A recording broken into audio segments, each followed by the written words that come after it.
Now we have just begun our discussion on the topic of waves. Now the waves is a long topic, so we reserve about 2 to 3 lessons, double lesson to discuss about it. First, we should discuss about wave kinematics. Just to remind you that the word kinematics means, what the kinematics means is that we are going to describe the motion of the waves in terms of a mathematical expression.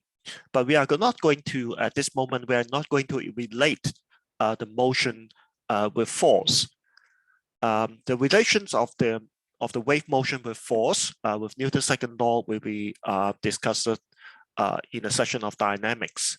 Okay, so we will first begin our discussion with the kinematics of the waves. So in order to describe the wave, we have to specify the displacement of the particle in various points on the waves by using a function. So let's define a function called u. Now see, this is the string we are going to discuss about, and the x is a label at different position. So x, when we say, for example, x is equal to 1 cm and 2 cm and 3 cm, these numbers always refer to a specific position on the waves. So it refers to this position, a specific position on the string. Okay, and the displacement at that position is given by this function u. Okay, so the u is the displacement of the wave at a certain position at a certain time from the equilibrium position. So this is the u, and because u depends on position at different position, because the wave has a pattern, so at different positions on the string, we have different displacement, right? So u is a function of x, and because the wave also propagates, the wave also changes with time. So u is also a function of the time t. Okay, sorry, I have a typo here. I should write u. Okay, the displacement from the equilibrium position is described by u. Okay, and u is a function of x and t. Now you should notice that there is a change in notation here.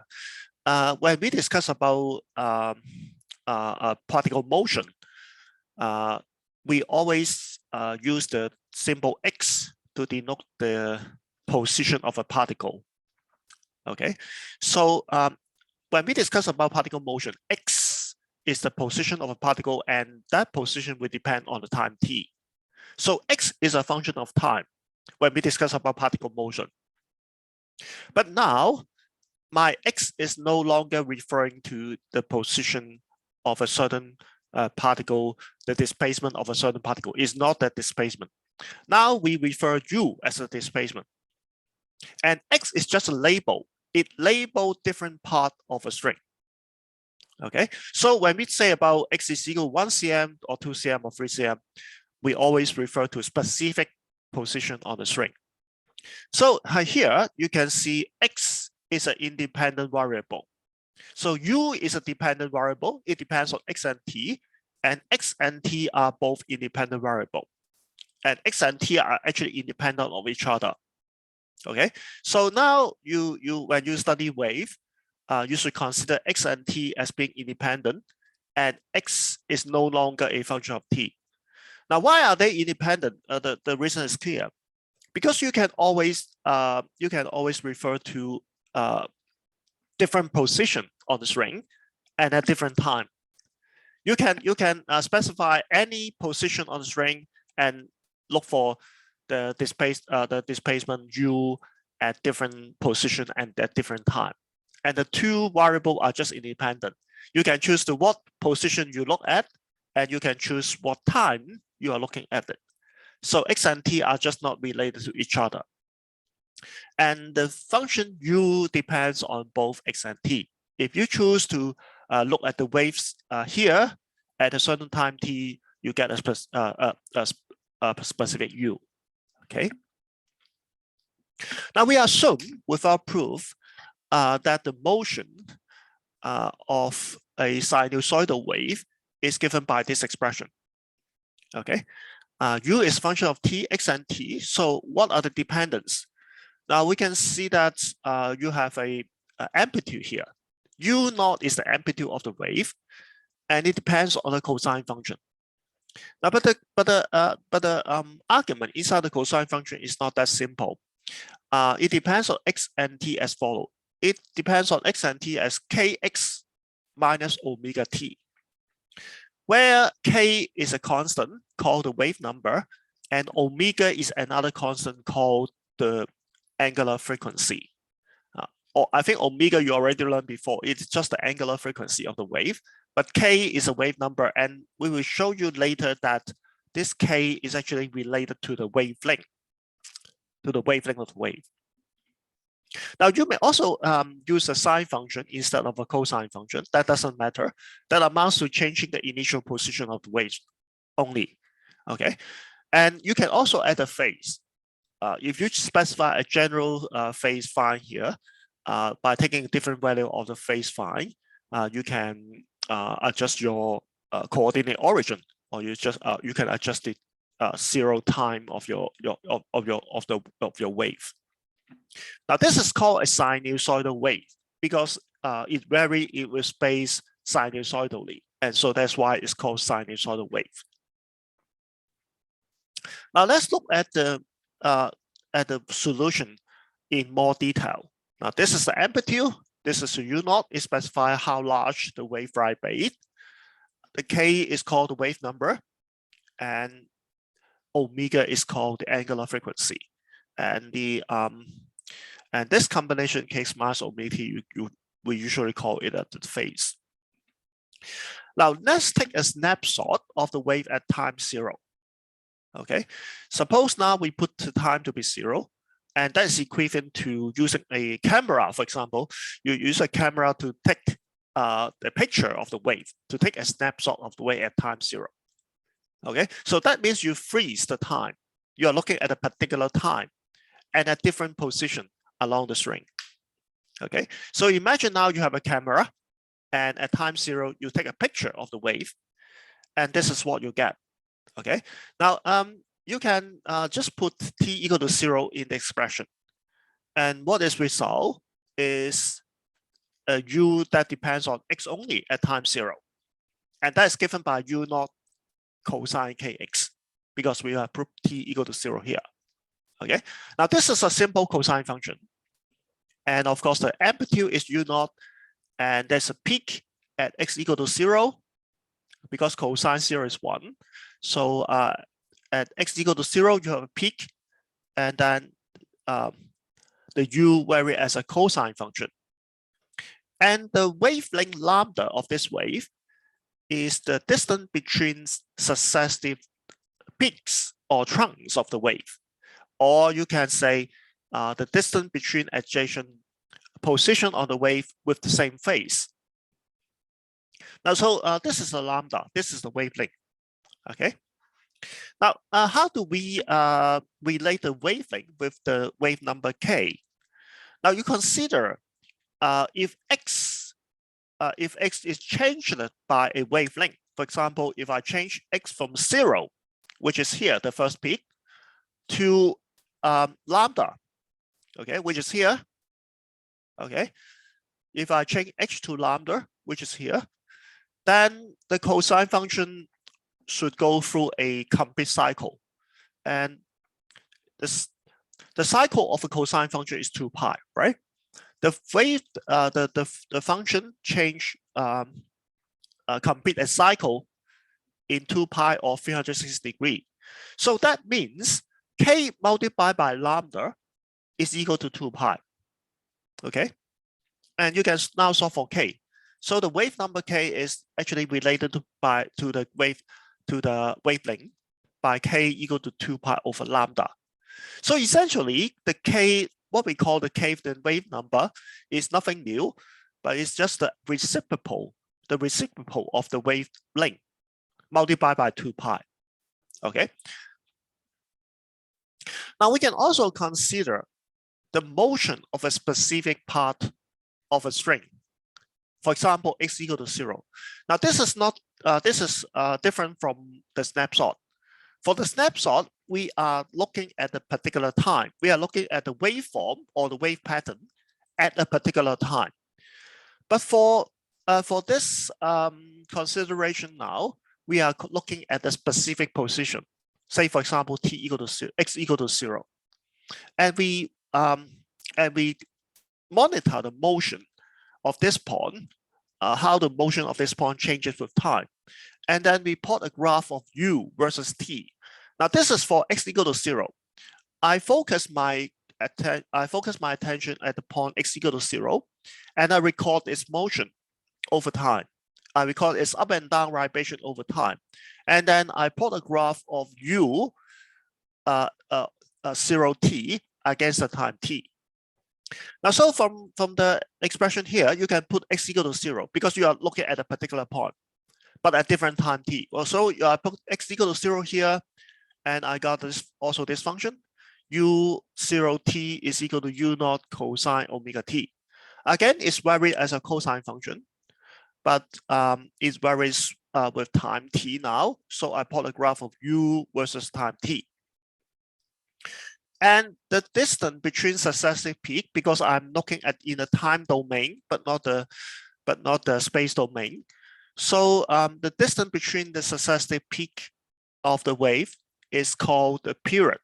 This is the period big T. This is the amplitude as before. This is u0, but this is big T now. Now we know that the cosine function, if I advance the time t from 0 to the period capital T, then the cosine function should go through a cycle of oscillation, right? And the period of a cosine function is 2 pi. So that means omega multiplied by the period is actually 2 pi. Because after a period, after time t, the period t, omega t will change by 2 pi, which is a period of oscillation of the cosine function. Okay, so that means we can solve for t and we can solve for omega now, and omega is 2 pi over capital T.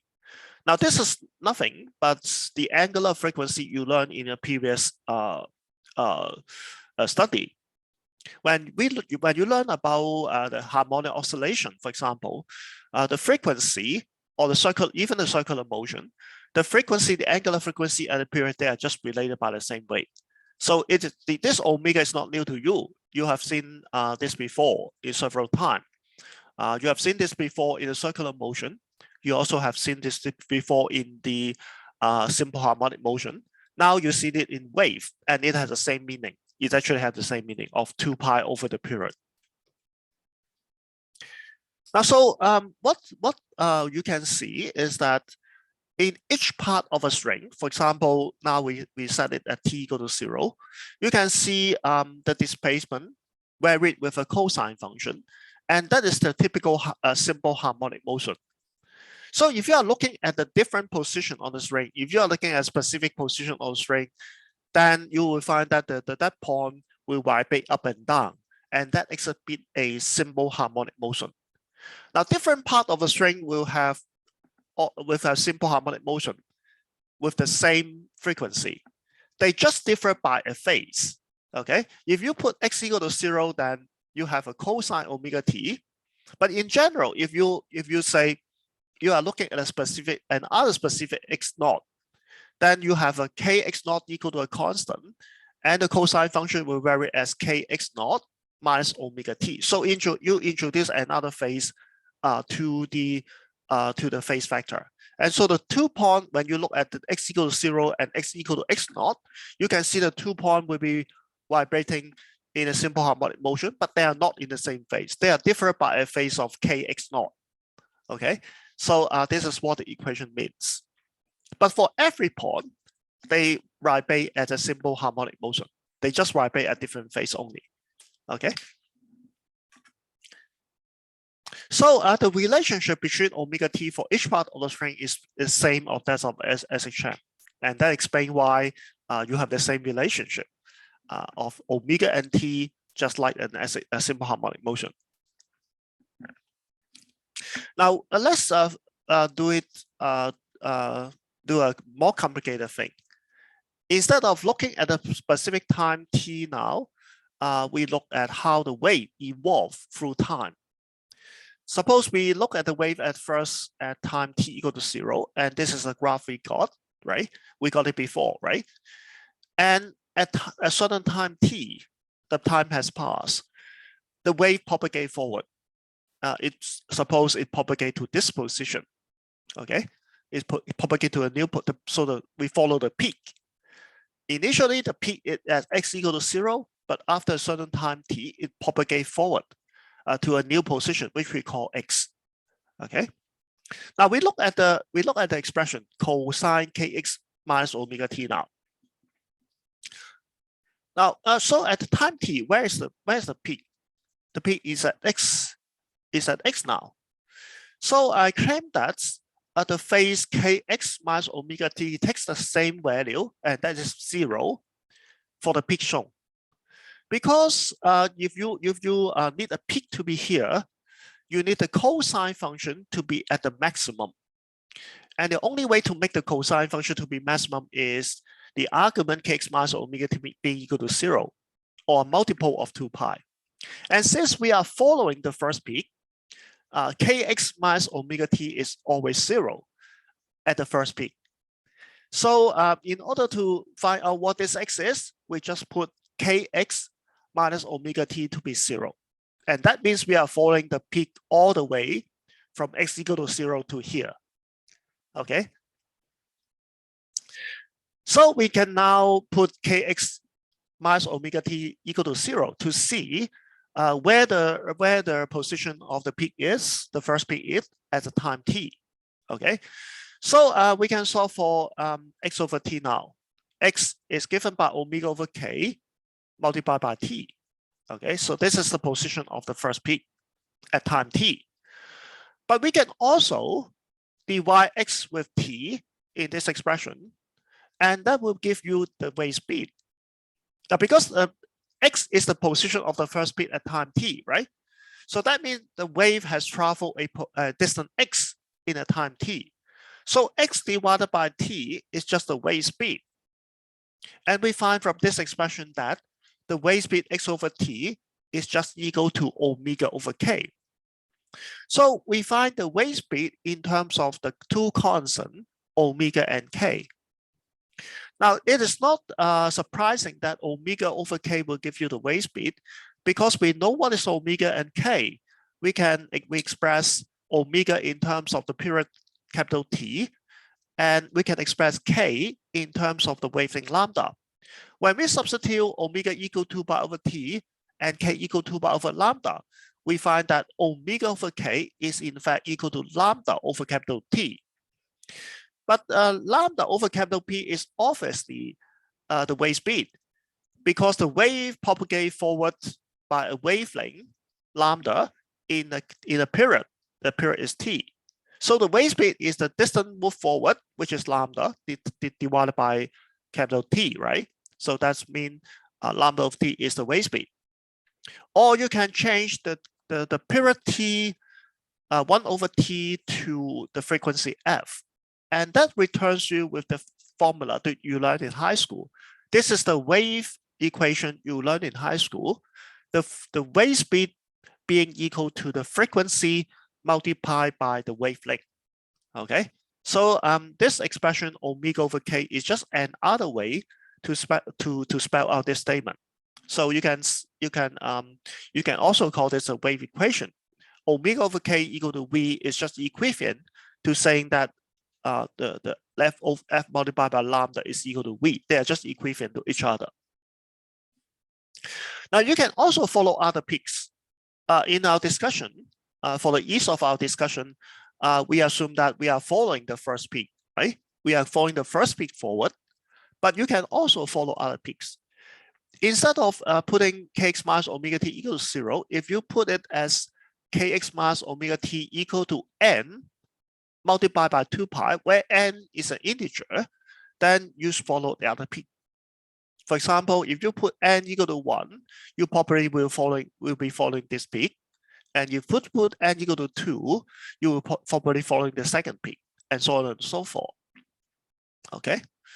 So the position of say the first peak will be given by kx minus omega t equal to 2 pi. And you can easily know the position x by solving this equation. Okay. Now let's have a classwork.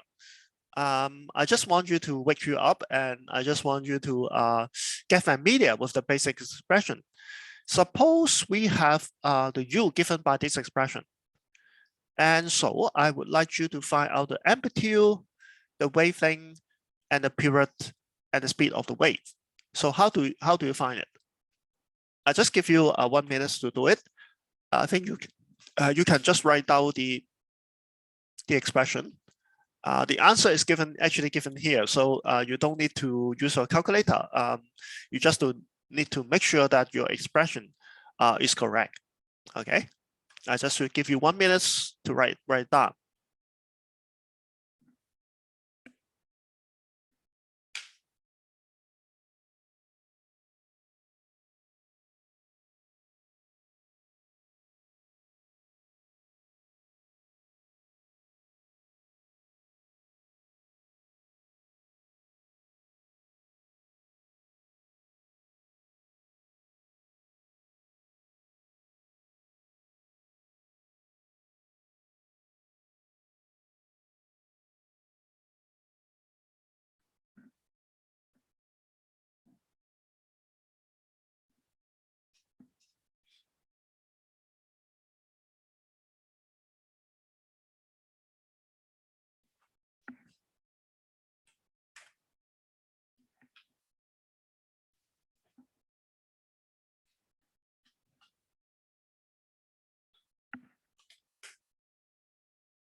Have you done it? Okay, so what is this? This is the amplitude, right? So this is the amplitude. And what is this? This constant goes before x, so this is k, and this constant goes before t, so this is omega. And so you can find the wavelength by using this expression. K is equal to 2 pi over lambda, so lambda is 2 pi over k, and it's equal to 2 pi over 72.1. And that will give you 0.07871 meter, or you can convert it to cm if you like. Okay. And how about the period? The period is equal to 2 pi over omega, and that is equal to 2 pi over 2.72, which is just, if you use a calculator, that is 2.31 seconds. You can find the wave speed either by dividing the wavelength by the period, and that is 0.0871 divided by 2.31, and that you get 0.0377 meter per second. Or you can equally find the wave speed by omega over k, because you know omega is 2.72 and k is just 72.1, and you will find the same answer. Okay. So this is a simple classwork just to get you familiar with the basic operation.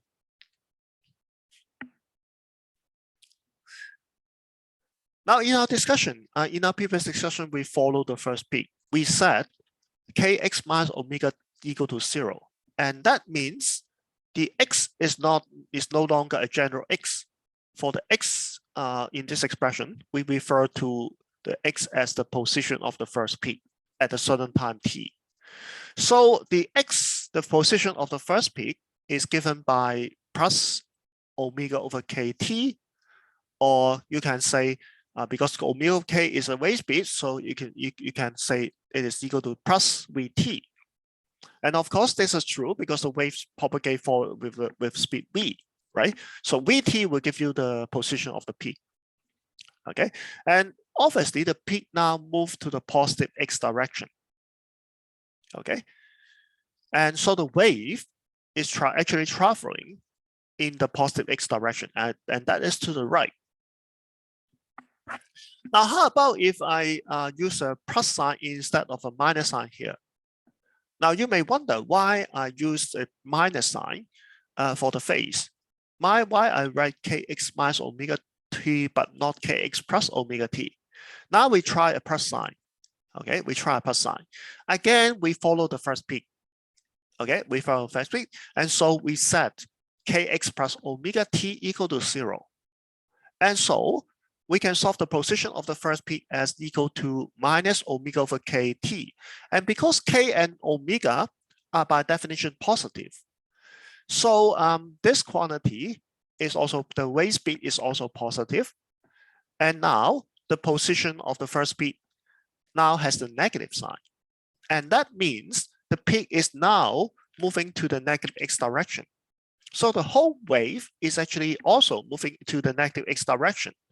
That is moving to the left.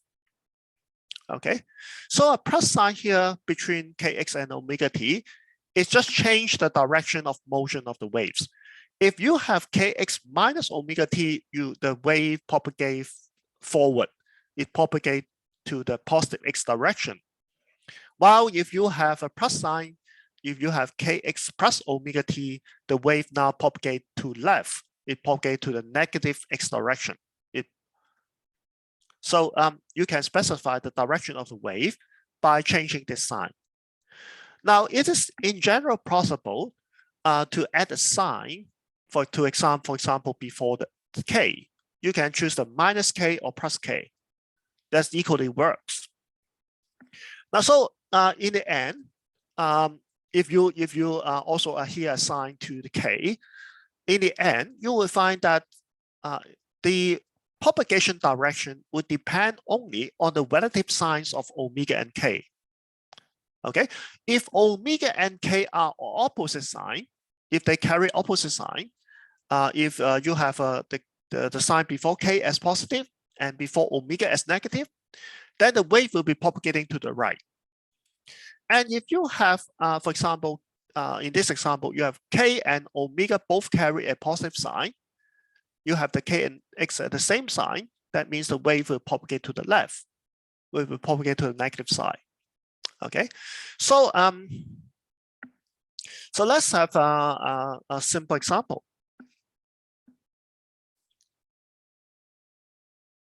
Okay, so these are the way to determine the propagation direction.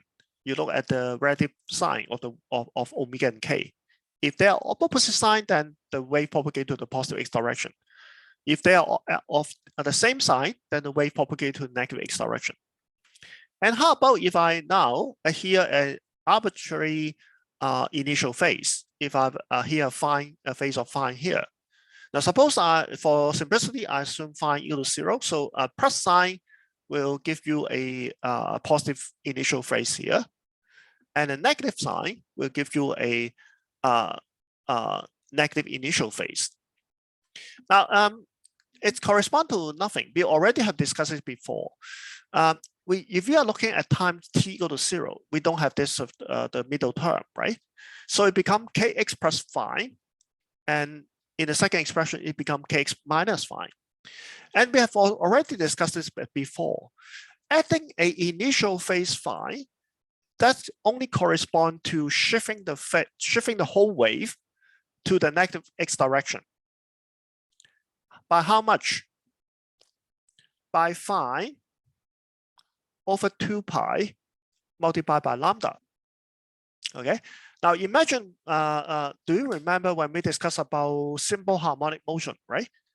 When we are talking about simple harmonic motion, we have come up with this phase, right? This is a SHM motion, right? And we say after our discussion, we find that if there's an initial phase here, it just amounts to shifting the initial position of the wave. Now, if I don't have any phase, then I'll follow a simple cosine function.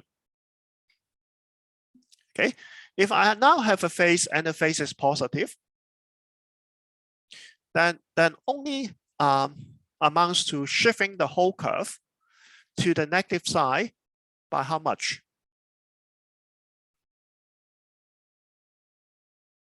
Suppose this is the first peak. Now the peak has been shifted to the negative side. By how much? By phi divided by 2 pi multiplied by the period. Okay, so this is how much the wave has shifted to the negative side. So in this case, you also corresponding to a shift, to such a shift. But now it is not in the time domain, it is in the space domain. And so you just replace the period with the wavelength lambda. So that means initially the whole wave is shifted. The cosine curve is shifted to the negative x direction by this much. Okay, and similarly, if you have a negative phase here, and that amounts to shifting the whole wave at initially to the positive x direction, also by the same amount. Okay, is that clear?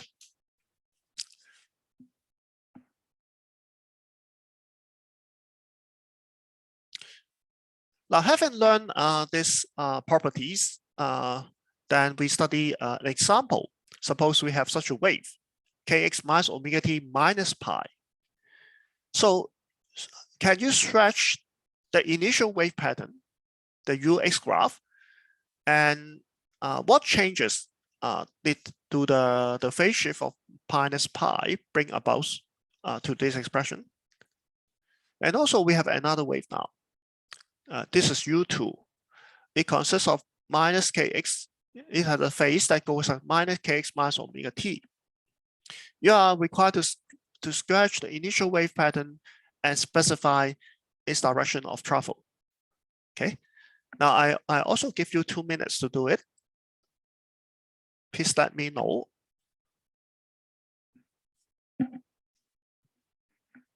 After you have written down the answer, you can tell me about the answer in the chat box.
Sorry.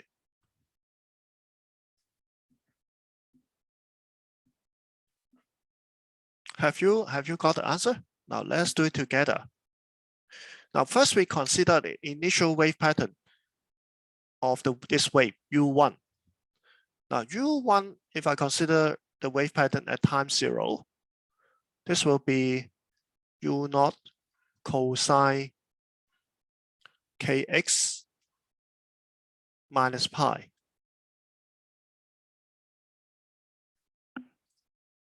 Okay, now so let's stretch it. This is U. First, I would like to consider the wave pattern without the pi, right? Without the pi, it is U0 cosine kx. So it is something like this. And what will it brings to the wave if I add the phase of minus pi? Well, I just say if you add a negative phase, that will shift the wave forward. By how much? It will be equal to the phase divided by 2 pi multiplied by, because now I'm in the space domain, so I'm multiplied by lambda. And pi is actually divided by 2 pi is actually 1/2. So that means it shift forward. It shift the wave forward by half lambda. Okay. And what is half lambda? Half lambda is the distance from the peak to the trunk. So if I shift forward by half and lambda, this will become the peak.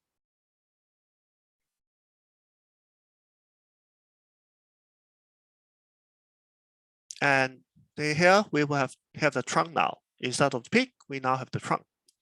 So this is what? This is cosine kx minus pi. Now you can also look at it from another manner. Remember your trigonometric identity, right? Now, if I reverse it, instead of writing kx minus pi, I can write as cosine pi minus kx. Now that's introduce a negative sign, but cosine function is an even function. Cosine minus theta is equal to cosine theta, so that doesn't matter. Now this amounts to evaluating the cosine function in the second quadrant, because cosine pi minus something, it is in the second quadrant, right? Assuming kx to be positive. Okay, so to be positive. So pi minus kx is in the second quadrant. So the cosine function in the second quadrant is negative. So it becomes minus U0 cosine kx, which is exactly this function. Okay, so you can equally handle the same problem by remembering those trigonometric property. For example, the cosine function in the second quadrant, if you know pi minus cosine pi minus theta is minus cosine theta, you can equally arrive at the same result. Okay, how about this? Now U2 is equal to U0 sine minus kx minus omega t. And since we have the same sign before k and omega, they are both negative. And that means, by our previous discussion, that means the wave now,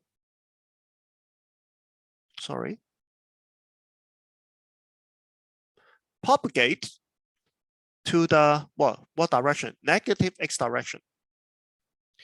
If the two constants have the same sign, then that means a propagation to the negative x direction. Now, so what are the initial wave pattern? The initial wave pattern correspond to the ux evaluated at time 0, which gives you minus U0 sine kx, right? The minus sign can be taken out because the sign is an odd function, right? Sine minus kx is minus sine kx. So you can plot it here. I'm sorry, I should not draw something like this.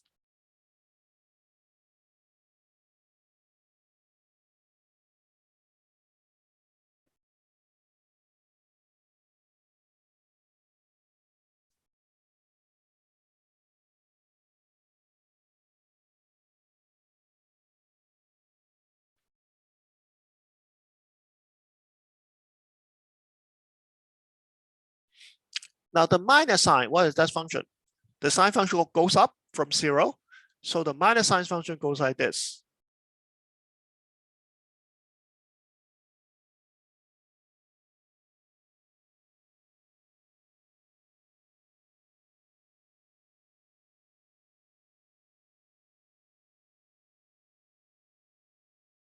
But we assume the 2k are the same anyway. So this is the minus sine function. Okay. This is the wave pattern at the time 0. Okay.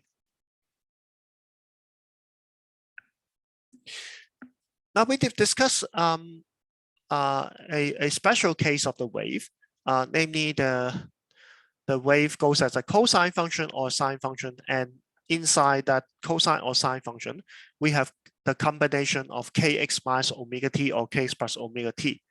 Now this is only a special case for a general wave motion. Okay, because that wave, it consists of only one wavelength, and the wavelength is given by 2 pi over lambda. I have a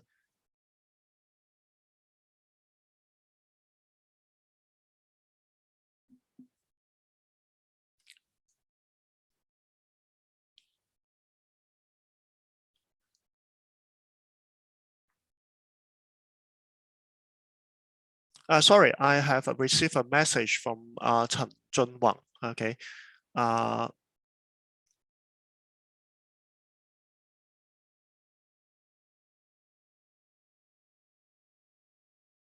Oh, sorry. Chen Junwang is correct. Chen Junwang say that because this phi has carried a minus sign. Okay, so my wave pattern is actually shifting to the positive x direction instead of the negative x direction. So I shift this wave to the positive x direction by half of a wavelength.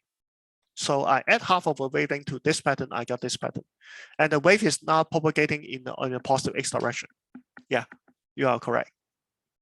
But anyway, in this special case, because the phase is pi, so pi always converts on half a wavelength, shifting forward and backwards gives you the same result.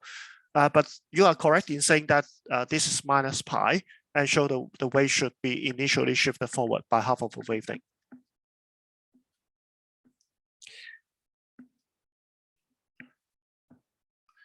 Now for the wave we consider, we only have one wavelength and one frequency. The one wavelength corresponds to 1k. Because we specify k, the k give me the wavelength. And we only have one frequency, omega, we have one omega, and that gives me one frequency. Okay, and that is called a monochromatic wave. Now this is a special name given by this kind of sinusoidal wave with a one wavelength and one frequency. Now, what is the meaning of monochromatic? This word can be decomposed into two parts. The prefix is mono, and the rest of the word is chromatic. The mono is what? Mono is single, right? By this is the name, the meaning of mono, and the meaning of chromatic. Chromatic is something related to color, and color actually for light, the color corresponds to the frequency. So this word actually means a single frequency wave. Okay, so we call it a monochromatic wave. Now, why are we interested only in a monochromatic wave? The real reason for this is about Fourier transform. Fourier in the 19th century, he was able to show that an arbitrary wave motion can be constructed by superposing waves with different wavelength and different frequency. So if you choose those wavelength and those frequency correctly, and so you choose those amplitude correctly, you can superpose many waves along the string to get the general wave motion of arbitrary vibration. So that's why we consider the monochromatic wave as the most basic, because it's the basic component of all wave motion. Any wave motion can be constructed by using a superposition or addition of monochromatic waves. Okay, if you choose a different frequency, different amplitude, you add them together, you can always produce any kinds of wave motion you like. Okay, so that's why we start with the simplest component. The simplest component is the monochromatic wave. Now let's take a break for 10 minutes. And when we come back, we will discuss about the kinematics of wave. We will try to prove the wave motion, satisfy the wave equation, which is resulted from Newton's second law. We first derive from Newton's second law, the wave equation, and then we will show you that the monochromatic wave solution that we have just discussed indeed satisfy that wave equation. So let's take a break for 10 minutes.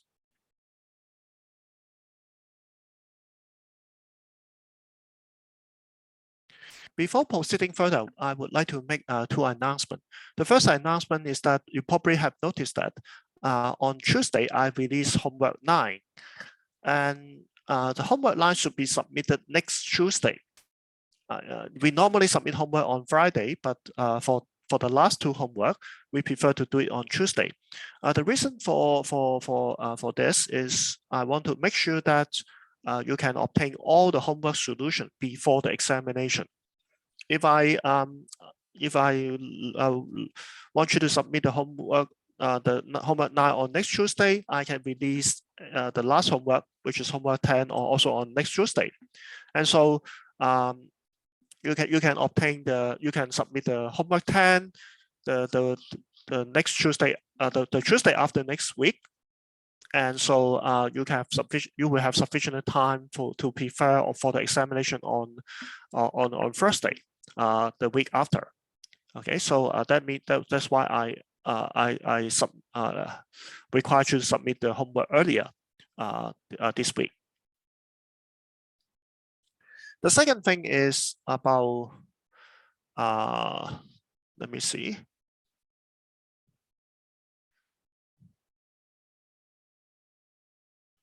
It's about the final exam. Okay, the final exam will take place on the 28th of April, which is a Thursday. It will take place at 9:30 a.m. Okay, so it's in the morning. So please make sure you enter the Zoom class at least 10 minutes before the exam. So you should enter at 9:20. Okay, so at least 10 minutes before the exam. And I will also divide you into 2 classes. They are invigilated by different TA. So please note the class that you are belong to. If I find that one of the class, you go to the wrong class, I will kick you out. So please go to the class that you belong to. I know that some of you have gone to the wrong class in the midterm, but I prefer not to allow you to do so in the final exam, because the TA can only invigilate about 15 students or so. So if too many students are clustered in one class, that in one class, there may be difficulty for the TA to invigilate the exam. So I urge you to go to the class that you belong to, and I will announce another Zoom link for the exam and also the class division very soon. So please keep tuned. Please stay tuned to my email and also the notice in the blackboard. So let's continue for the discussion on wave. And we are now going to discuss about the wave equation. The wave equation is the basic equation that describes all wave motion. It is actually not a new law in nature. It is actually derived from Newton's second law. If you are considered about the mechanical wave, the vibrating string or the vibrating matter that always consists of material motion, then you have with wave equation related to Newton's second law. It is not a new law of nature. It's just a kind of wave motion that can be described by Newton's second law for motion. And we are going to derive this wave equation from Newton's second law now. Now, the monochromatic wave expression, it describes the motion of different parts of the string, x corresponding to different position along the string, right? And so acceleration is always involved. If you are looking at a particular position x, then you will find that when x is fixed, then the cosine function will vary with omega t. And that is exactly a simple harmonic motion. If a point on the string, if any point on the string exhibits a simple harmonic motion, then acceleration is involved. And how do we know the acceleration of this point satisfies the Newton's second law?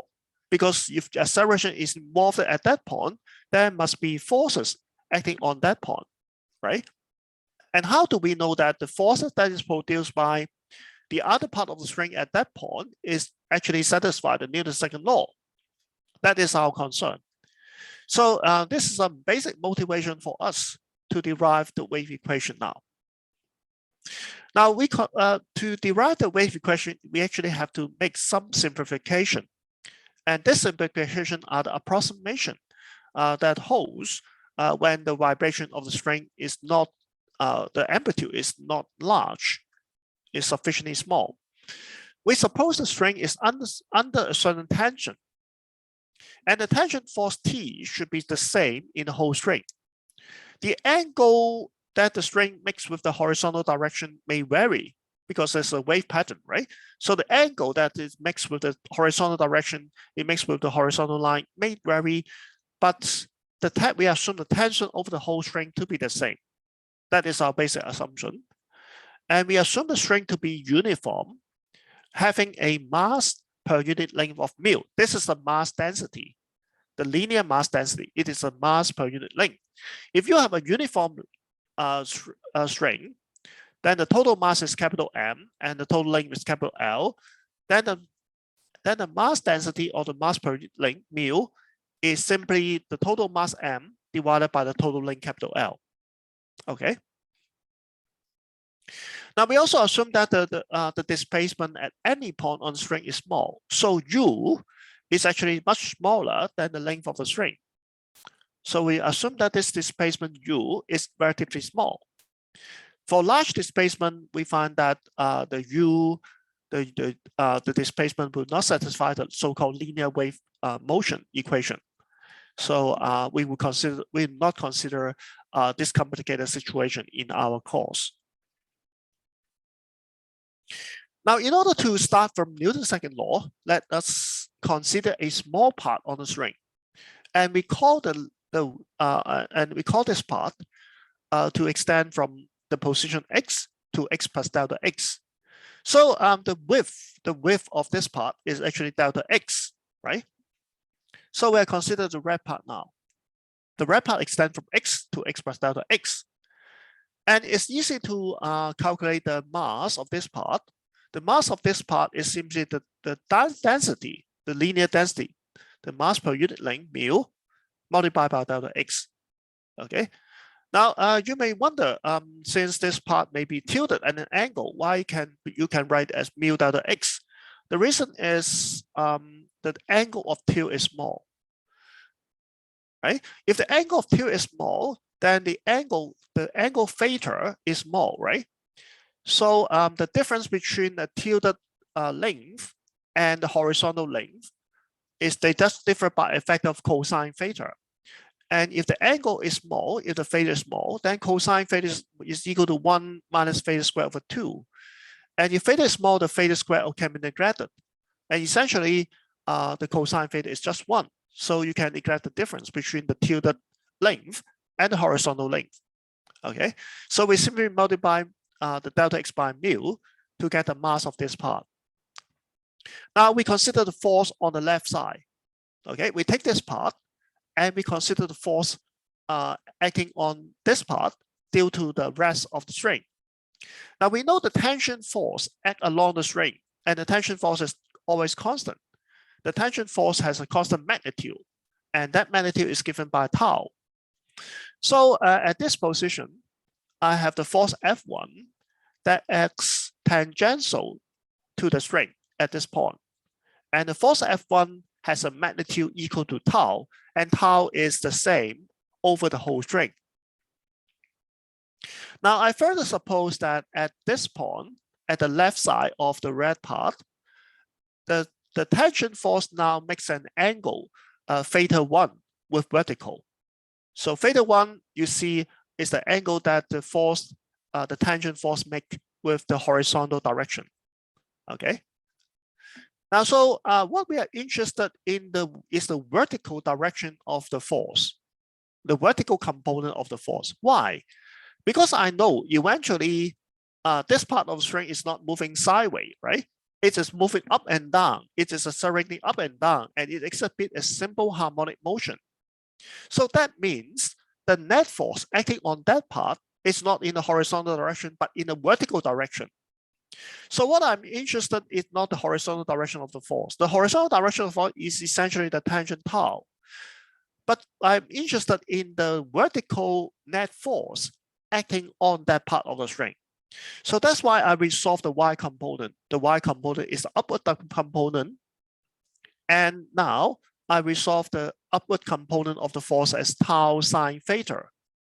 Now I should write as theta 1 for preciseness, but anyway, I should write as anyway, I just omit the theta, the 1 here, okay, because I'm now referring to the left part. That is precise enough. So I just write tau sine theta is a vertical component. And from this diagram, we see that because the angle theta is, the tangent force is pointing downwards. And so the vertical component will be negative. So I have negative sign here. So the y component of the force is minus tau sine theta. Okay, it's minus tau sine theta. And if the angle theta is small, I can just replace sine theta with tangent theta. You learned this approximation in high school, right? When it's for small angle, tangent theta, sine theta, and theta, they are just the same. They're almost the same. Provided that the angle theta is given in radian. Okay. For sine theta equal to theta, the angle should be given in radian. For tangent theta equal to sine theta, that doesn't matter. You can evaluate the angle in any unit, because the sine and the tangent, they do not depend on what unit you use for theta. So what are we going to do with this tangent theta? We notice that the tangent theta is just a slope of the curve. It's just a tangent, the slope of the tangent. And by calculus, we know that the slope of the tangent is equal to du dx. Du dx gives you the slope of the tangent. So I can now replace the tangent with du dx. But since I'm talking about left end, so my derivative is evaluate at the left end of this part, of this red part. Okay. So I now evaluate the derivative of u with respect to x at the position which I call x. Okay. So I put a subscript x here to remind me that I now evaluate the du dx as a left position. Okay. Now I do the same for the right part. On the right side, which is this side, the force is F2. The force is F2. Now here we have the left side. This is the vertical force due to the left side of acting on the left side of the red part, and this is the net force, net vertical force acting on the right side of the red part. Now I just do the same for the right part, so I do not repeat. And I will find that it is equal to tau du dx, now with a plus sign, because the tangent on this side has a positive y component. The y component is pointing upward, while the left side, the y component is pointing down, so it has a negative sign. But for the right side, the vertical component is pointing up, so it's a plus sign. And now my du dx should be evaluated at x plus delta x, which is different from x because I'm evaluating everything on the right part, on the right side of the red part. Okay. So the total net force, the net vertical force, will be equal to the sum of these two terms, F1y plus F2y. So I now have a 2 du dx, but these two du dx are not exactly the same. Otherwise, they will be canceling and the result will be 0. The du dx at the left side will not be equal to the du dx on the right side because the string is curved. It is not straight. If the string is straight, if the string is straight everywhere, then these two du dx are equal. They have the same slope. But since the string is now curved, so for each part, for each of this part, the left part of the string and the right part of the string, they have different slope. And so these two factors will not be canceling each other. So how do I evaluate them? How do I find the net vertical force? Well, that is not difficult. If you remember the definition of the derivative, a function f at UR x plus delta x minus the function f UR x divided by delta x is approximately equal to df dx if delta x is sufficiently small. This is just the derivative, the definition of a derivative. When delta x tends to 0, you know that this expression is exact, right? Because it's only the definition of a derivative of f. But for delta x that is sufficiently small but not infinitesimal small, this expression is still approximately correct. Okay, so we take advantage of this expression now. Now, if we put in this example, if we put f to be du dx, then we exactly have the left-hand side, because I now have the du dx evaluate x plus delta x minus the du dx evaluate at x, which is exactly the left-hand side of the equation. So now with this approximation, I can replace the difference between the two du dx by the derivative of f, that is derivative of du dx, multiplied by delta x. Okay, now in my mind, I always refer du dx as my f, and I just apply this formula. Okay. But differentiating once more, the du dx becomes the second derivative. So I have the second spatial derivative of u with respect to x multiplied by delta x, and that is the vertical component, the net vertical component of the net force. Okay. And it is time for me to apply Newton's second law.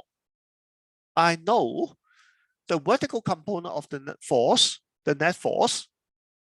that is the net vertical force. By Newton's second law, this should be equal to the mass times the vertical acceleration, right? That is Newton's second law. And I already shown you that the mass is mu delta x. And what is the acceleration? Well, the acceleration should be equal to the second derivative of u. The u is a displacement, right? Remember. So the acceleration should be equal to the second derivative of u with respect to time. That is the acceleration. Now notice that in the equation, we have two kinds of derivative. On the left-hand side of the equation, we have the spatial derivative of u with respect to x, the second spatial derivative of u with respect to x. Okay, with respect to x, that is a spatial derivative. But on the right-hand side, we have the temporal derivative, the second derivative of u with respect to time t. So they are different. Okay, although they are both second derivative, but they are different. Because u is now a function of both x and t, you can differentiate u with respect to t, or you can choose to differentiate u with respect to x. The two guys are just different. Okay, but the wave equation or the Newton's second law tells us that the two derivatives are related this way. They are just different by a constant. The two second derivatives are actually equal. They are just different by a constant here. okay? And after canceling the delta x on both sides, I now arrive at the wave equation. The wave equation reads the tau multiplied by the second spatial derivative of u equal to mu multiplied by the second temporal derivative of u. Okay. Now, since x and t, they are independent of each other, then that means you can look at the specific position of the wave and at a specific time. You can choose whatever position you look at and whatever time you look at. The time and the position you choose, they do not have any relation with each other. So that means x and t are independent variable. Now, if you differentiate u with respect to x, but without changing the time t, you are doing a partial derivative. If you have learned partial derivative mathematics, that is exactly what it means. When you differentiate u with respect to x while keeping the t constant, you are doing the partial derivative of u with respect to x. And on the other hand, you can also do a partial derivative of u with respect to time t while keeping the x constant. And in mathematics, the partial derivatives are no longer represented by the symbol d. They are represented by the symbol round. The symbol round is funny. It takes the shape of the letter 6, laterally reverted. It looks like the 6, but laterally reverted. So it's spelled as round. Round u round t and round u round x. Okay, it's spelled like this. Round u round x and round u round t, this symbol produced as round. Okay. Now you should always remember what this symbol means. The symbol reminds you, if you are doing round u round x, then that means when you differentiate u with respect to x, you keep t a constant.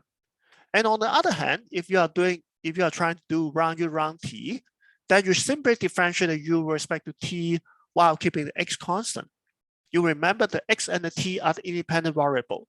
So you can differentiate one of the variable while keeping the other variable constant. And so with this change in symbol, we arrive at the wave equation. The wave equation is given by this. Okay. Tau multiplied by the second spatial derivative of u equal to mu multiplied by the second temporal derivative of u.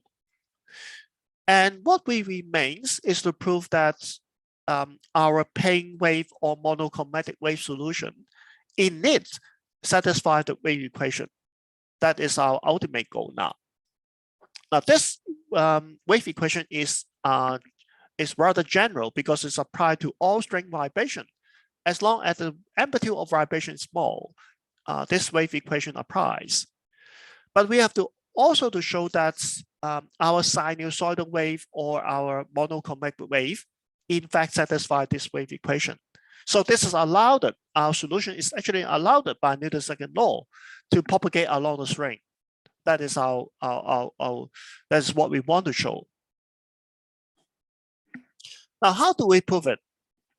We do it by direct substitution.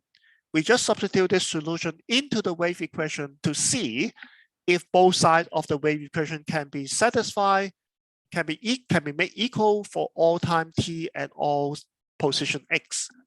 Okay, if we can do it, then we have proven that this is in fact a solution. Now to simplify the calculation, let us write a shorthand. We write the c, the psi, the c as kx minus omega t. So this becomes cosine c. When we do the spatial derivative round u round x, we are doing the derivative of cosine c with respect to c first, because we are using chain rule. And then we multiply by the derivative of c with respect to x. So this is the normal application of the chain rule, with the c stand for kx minus omega t. Okay. Now, so differentiating cosine with the cosine is of course give you the minus sign. Okay. And differentiating cut C with respect to x is just differentiating kx minus omega t with respect to x. And remember what we have said.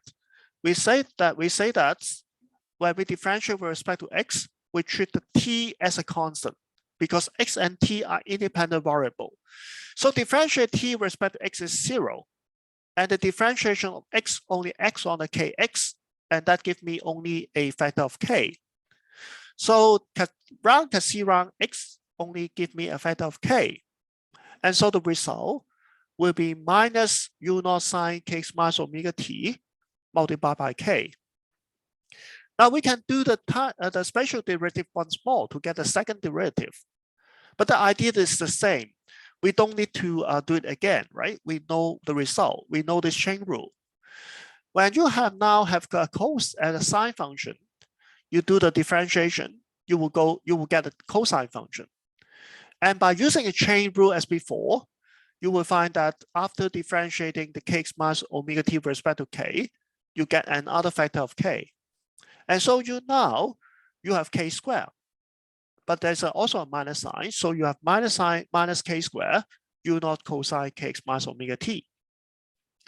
So when you do the spatial derivative, every time you change the sine into cosine or cosine into minus sign, and you just pull out a factor of k.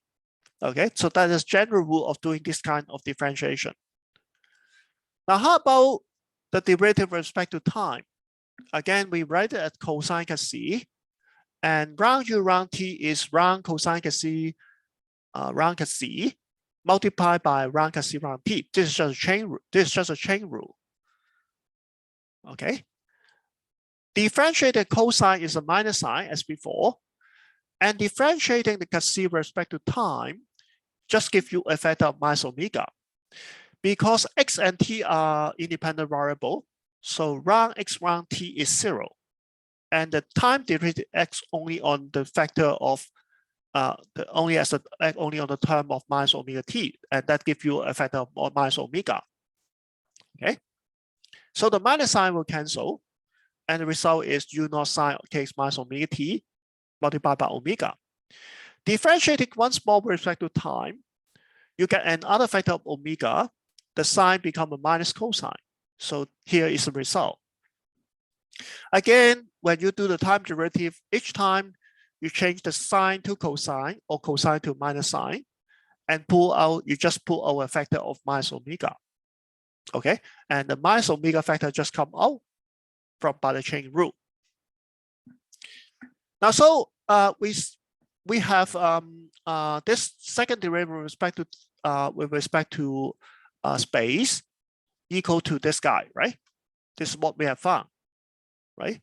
You only have a additional factor of minus k squared coming out. The u doesn't change. You only have an additional factor of minus k squared. So this is in fact minus k squared multiplied by u. And for the temporal derivative, for this derivative, you only have a factor of minus omega squared multiplied by u. Now you can immediately see that the equation can be satisfied because the factor the cosine factor cancel on both sides. And when the factor cancel, it means that the set equation can be satisfied for all time and all position. Because this does not depend on x and t anymore after canceling that cosine factor, right? So that means the equation can be satisfied for all time and all position x. But there's a condition. After you cancel the cosine factor on both sides, you are still left with some constant on both sides. And the constant has to be equal, right? If the equation is satisfied. And so that means what? That means the tau multiplied by k squared should be equal to the mu multiplied by omega squared. And that exactly allows you to solve for the wave speed. Because omega over k is a wave speed. So this equation actually allows you to solve for the wave speed, omega over k. And omega k is what? Omega k is from this equation, you immediately see that omega k is square root tau over mu. So now I have successfully found the wave speed. For a certain string, the wave speed is determined by the physical property of the string. What physical property? The tangent. The first physical property is the tangent. The second physical property is the mass density of the string. It's a mass per unit length. And the wave speed of the wave, any wave that can propagate on the string, are the same. And the wave speed is given by the constant of square root tau over mu. So if you have a string that has a larger tangent, if you put tight, then the wave speed becomes larger. And if you have a string that has a low density, if you have a string that is thin, the mu is small, you also have a smaller inertia, and or you also have a larger value for V. Okay, so whenever you determine the tangent and the mass density of the string, you already determine the wave speed. And the wave speed is the same for all frequency and for all wavelength. All frequency and all wavelength, they just have the same wave speed. Okay. Now, but that is true only for the linear wave equation. I must warn you. In some more complicated case, you would learn in the senior level study, you will find that the wave speed V may actually depends on the frequency. And that's exactly the case for light. You know that the blue light and the red light, they have different refractive index and they have different wave speed, right? In a medium. When it travels into the glass, the red light travel faster than the violet light, right? So in those cases, the wave speed does depends on the frequency, or depends on the change in the refractive index with frequency. Okay, but for the linear wave equation that we are discussing now, the wave speed is a constant, and that depends only on the property of the string. Okay.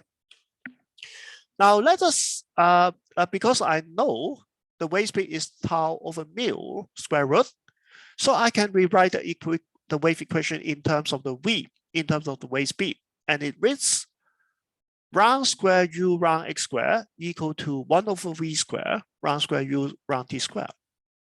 Now, this is a very general form of the wave equation. Now, although we start our discussion using a string, but we find that the wave equation can be expressed solely in terms of the wave speed.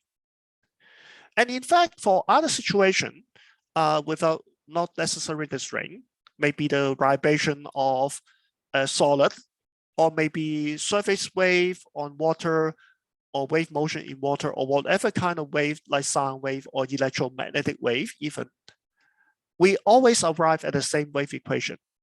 The only difference is that the V are different. The V depends on the property of medium. And when you are talking about different waves, if you are talking about electromagnetic wave in the vacuum, then V always takes on the value of C, which is 3 times 10 to the power 8 meters per second. If you are now talking about a string, then V depends on the tangent and the density. If you are talking about the other things, like for example sound, then the wave speed may depends on the density of air and the pressure of air.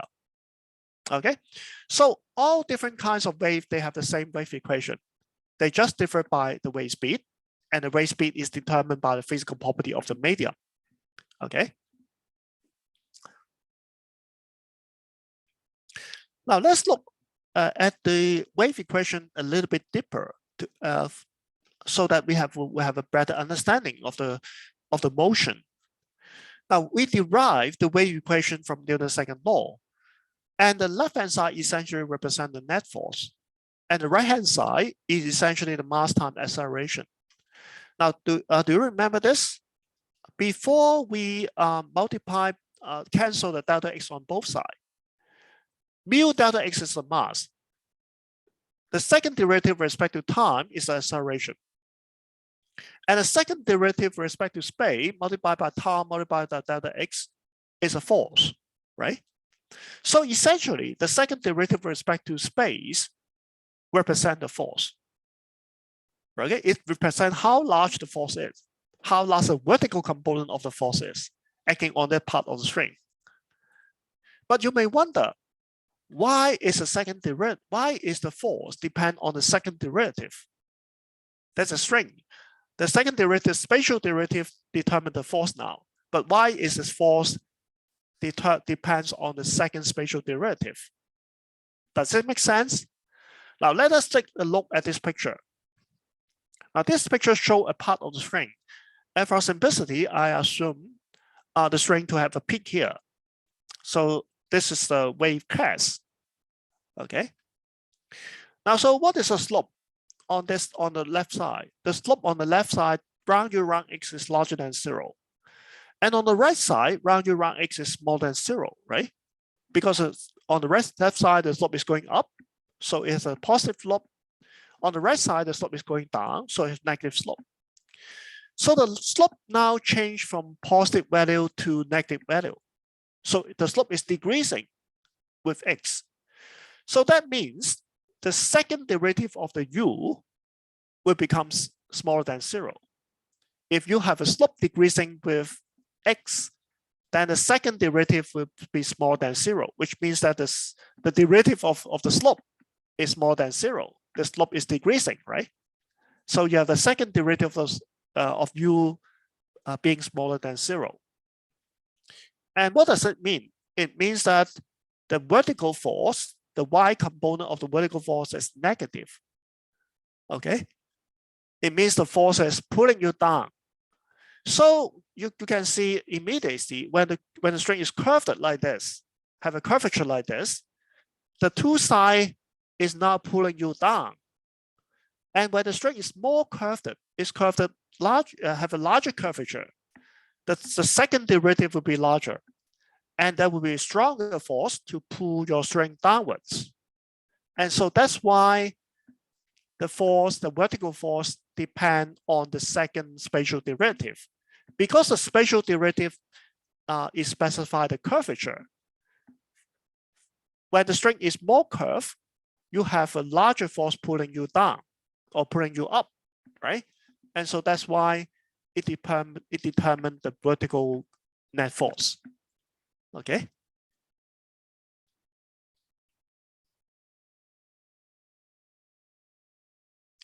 Now here we just confine ourselves to monochromatic wave, which takes the form of cosine this solution, cosine kx minus omega t. But in general, we can actually prove that even if we do not have a monochromatic wave, we can still have a general wave pattern that can propagate along the string. And that's given by a general function f. Now, f could be any arbitrary smooth function. As long as this argument takes on a combination of x plus or minus vt, it would be a solution to the wave equation. Now, I let you prove it in your homework. This is not difficult. You just use a shorthand to write the spatial and the time derivative of f. Now, for example, if I want to find the derivative of f with respect to x, for example, then I write this function f, x plus or minus vt, and I can define c as x plus or minus vt. Okay, so when I differentiate with respect to x, what I differentiate is I differentiate f with respect to c, and then multiply by differentiate c with respect to x. So I can use a shorthand f prime to denote this derivative. Differentiate f with respect to its argument, I could denote by f prime. So when I differentiate c with respect to x, you can easily see that it gives me a 1, right? Because there's no constant that posted the x. So green round c round x is 1. So I'll have f prime. When I do it again, I would have this guy.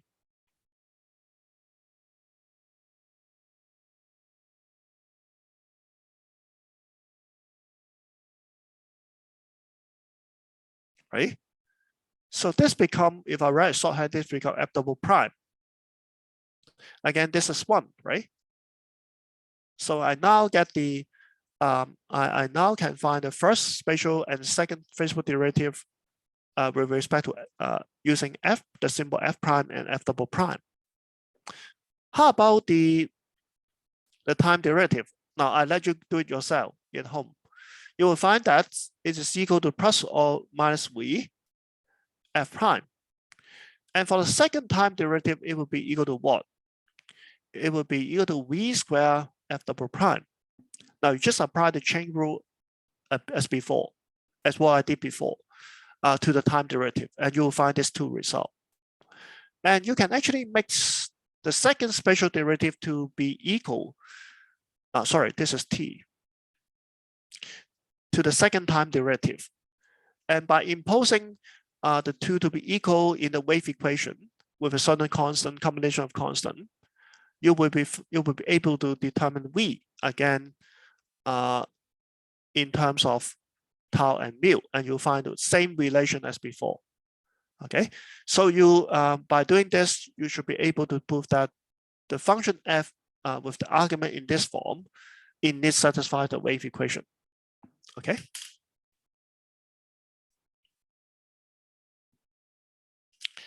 Now then we will talk about the superposition of waves. I think you learned the wave motion before, right? In high school, you learn about two wave powers superposed, or one wave power superposed with the wave class. You learned that before, right? What will happen when two wave class superpose? The wave class just bypass them, each other, right? They will just overlap for a certain moment, but after that, they will just bypass each other, and they will not be affected by each other, right? The original wave, if you don't consider any dissipation in energy, then the two wave pattern just bypass each other as if nothing has happened before. Okay, so this is what happens when the two wave overlap. Now this is a better picture which gives you the time sequence of the overlapping. Initially, I have two waves. Suppose the first one is described by u1, and the second one is described by the function u2. And at the time of overlapping, the amplitude simply add up. Okay, the disturbance at this position is simply a sum of u1 and u2. Now this is called the principle of superposition. In your high school, you haven't learned why the principle of superposition hold. You only learn that when two waves superpose, their disturbance will add up algebraically. That is what you learn, right? But now we are going to prove that using the wave equation, the principle of superposition hold. Okay. Now after the two peaks bypass each other, they just separate. Okay. And nothing and they just propagate with the same amplitude and same shape as before, as if they have never met before. So the collision of the two wave packets will not affect the subsequent motion.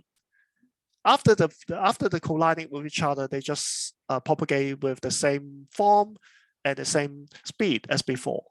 Okay. Now, so what does that mean? What does principle of superposition means? If the disturbance here is just given by u1 plus u2, and that means u1 plus u2 is a solution to the wave equation, right? If it's not satisfied with the equation, it cannot be propagating along the string, right? So if the principle of superposition is working, that means u1 plus u2 will give you a new u that satisfies the wave equation, right? That is a superposition means. When two waves superpose, the disturbance simply add up without affecting each other. Now, I would warn you that the principle of superposition is not always true, because it depends on the nature of the waves, and it also depends on the amplitude of the disturbance. Now, in our discussion, we have made some simplification in our derivation of the wave equation. For example, we assume that in this situation, we assume that sine theta is equal to tangent theta, right? We make this assumption. But this assumption holds only when the angle theta is small. And the angle theta is small only when the disturbance, when the displacement u is much smaller than the length of the string. So that is an assumption that leads to the linear wave equation. If I do not assume this, if I insist on using the sine instead of tangent, I cannot arrive at the wave equation. I cannot arrive at the linear wave equation as before. And in those cases, the wave equation will not be linear. There will be another wave equation, but that wave equation will not be a linear wave equation, and that will be much more complicated. Okay. Now, so this is the assumption you have. Again, I have another assumption which I have not told you, because, for example, I assume tangent to be the same over the whole string, but that is actually not true. The tangent actually vary a little bit. Only that the tangent is not varying much. Okay, so we can make this assumption. So against all those assumptions, will not be correct when the amplitude of the vibration is getting large. In those cases, we cannot arrive at this simple wave equation. Okay. So even for a mechanical wave, we cannot always expect the superposition principle to hold. If the wave satisfies other equation, which is nonlinear, then the amplitude, the superposition principle will not hold. And we also depends on the nature of the wave. For mechanical wave, we can use the principle of superposition simply. But if you are talking about general relativity, for example, the curvature in space-time, and you have two black holes causing the space-time to curve, then if you superpose two black holes, if one black hole gives you a space-time curvature, the other black hole gives you another space-time curvature, then if the two black holes present together, the curvature will not just add up, because the Einstein equation is nonlinear. You cannot use the linear equation to describe the curvature of space-time due to two black holes. Okay, so the principle of superposition would not always hold. It will always hold for some wave that obeys a linear wave equation, and those equation is valid only when the amplitude of the disturbance is sufficiently small. Okay. So this is the basic assumption. Now, so if U1 and U2 are the solution, namely this two peak, then when the two waves superpose on each other, then the sum U1 plus U2 is also a solution to the wave equation. Now, how do I prove it? Now, the proof is very simple. Because U1 and U2 are the solution, so they satisfy the wave equation respectively. The U1 satisfies the wave equation. The U2 also satisfies the wave equation. Now I can simply add up these two equations. And because the differential operator is linear, it just distributes on each of the term on inside bracket. So when I add up the two derivatives, I can write it as a differentiation as a second derivative of U1 plus U2. And also on the right-hand side, I can also write it as a second time derivative of U1 plus U2. So obviously, U1 plus U2 is a solution to the wave equation. And that's exactly what we expect for the principle of superposition. And that also explains why the disturbance of the two waves simply add up together. Okay. Now, what is called linear wave equation? Now you can see in this wave equation, the U and its derivative only appear once in the term. You cannot see terms that goes as U square or square root U or log U or sine U or cosine U or du dt square. You cannot see this term. You can see the U, the first derivative and the second derivative maybe only once in a term. Okay. On the left-hand side, you see the second derivative of U with respect to X. On the right-hand side, you see the second derivative u with respect to time, but they only are linear. They do not go as a square or goes as other complicated function. Okay, and this is called the linear equation. Now, I have an example of a nonlinear equation for you.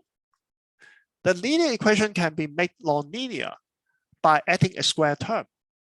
If instead of having this two add up equal to 0, I now add a term that is proportional to u squared. I call it alpha u squared, where alpha is some constant. Now I immediately find that the principle of superposition does not hold for this equation. Why?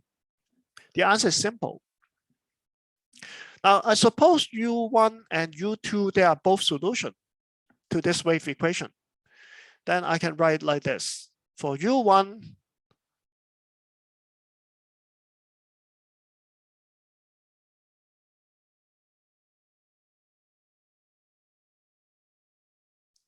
because it satisfies wave equation, so a u1 satisfies wave equation. I also have u2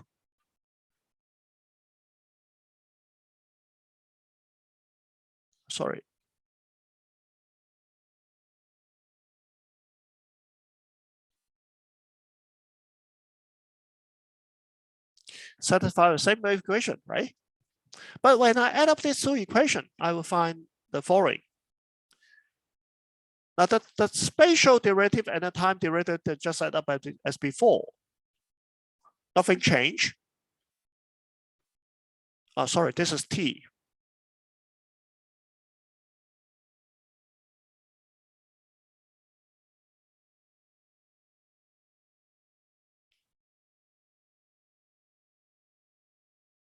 Sorry,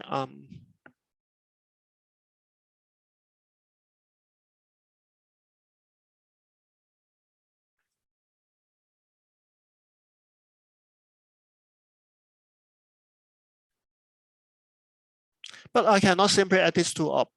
You can see this become u1 squared plus u2 squared. But everybody knows u1 squared plus u2 squared is not equal to what? It's not equal to u1 plus u2 squared.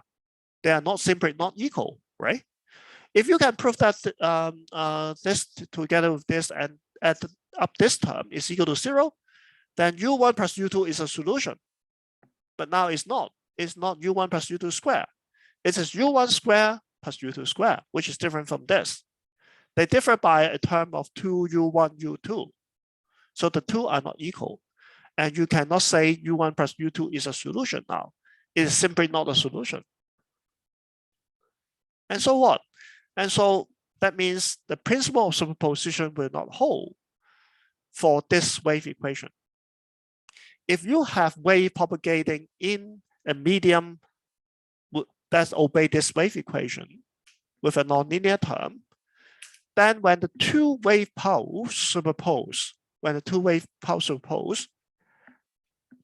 the combination, the resulting disturbance will not be equal to the sum of the individual disturbance of the two waves. The two waves u1 and u2 cannot simply add together to give you the overall disturbance. So that is what's unfortunate with the nonlinear wave equation. So that's why it's difficult to solve nonlinear wave equation, because the principle of superposition does not work. Okay. Now we will discuss about there are many sources of nonlinearity. For example, we assume the tension tau may vary over different part load strength, and sine theta equal tangent theta may not hold for large angle. These are the source of nonlinearity. And so the linear wave equation we use is only an approximation. That is true for mechanical vibration on string, and that's only approximation. And superposition principle holds only for linear wave equation. And those nonlinear wave equations are more difficult to solve, but they are actually more realistic. And even if they cannot be solved with a pencil and a pen, the pen and a paper, it can always be solved by using the numerical method, by using a computer. Okay, so that is the end of our discussion now. In the next lecture, we will talk about the interference of wave, and we will also discuss about the formation of standing wave. Okay, so you will see interesting standing wave pattern that is formed by adding up two waves of the same frequency but traveling in opposite direction. When two waves traveling opposite direction with the same frequency, they superpose. It gives rise to up and down vibration, and that is the so-called standing wave. We are going to discuss it in the next lecture. Please remember that in the next lecture, on next Tuesday, we will be having the course evaluation. So you are encouraged to express your opinion about the course by attending that lecture. We will have reserved about 10 to 15 minutes at the end of the lecture to do a course evaluation together with you. Okay, so let's stop here.